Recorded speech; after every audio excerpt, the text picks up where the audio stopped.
நம்ம ஒவ்வொருத்தருக்கிட்டேயும் ஒரு திறமை இருக்குது. அந்த திறமைய எப்படி வெளிய கொண்டு வர்றது, அது எப்படி ஒரு ஒரு கோல் போஸ்ட்டாக நம்ம தேர்ந்தெடுக்கிறது அப்படிங்கிறத நம்ம முடிவு பண்ணிக்கணுன்னா, நம்ம லைஃப்பை ரன் பண்ணுறது ரொம்ப ஈஸியாக இருக்கும்.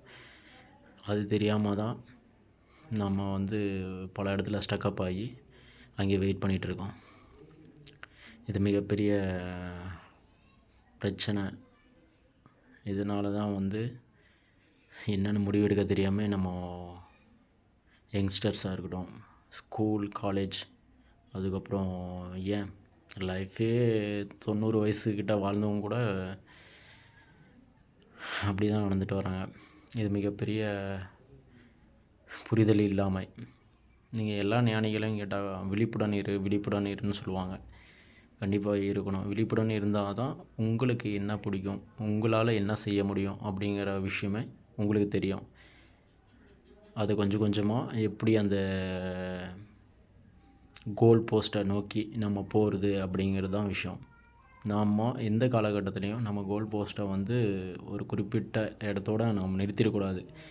அந்த நிறுத்துறதுனால தான் இந்த தவறான வழியில் நம்ம போகிறதுக்கு காரணம். லைஃப் செட்டில் இதோட எல்லாமே முடிஞ்சிருச்சு, இதுக்கு மேலே நம்ம என்ன ரன் பண்ணுறதுக்கு இருக்குது அப்படின்னு நினைக்கிறதுனால தான் இங்கே ஒவ்வொருத்தருக்கும் ஒரு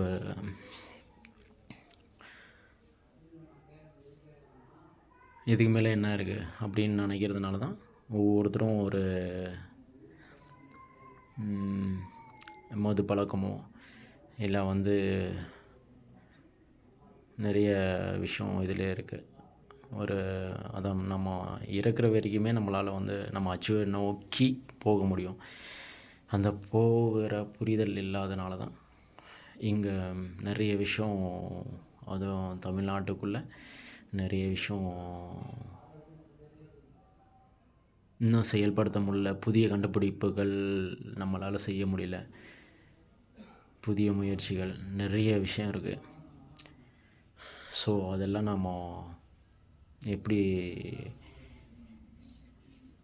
இது பண்ணுறது அப்படின்னு தெரிஞ்சுக்கணும்.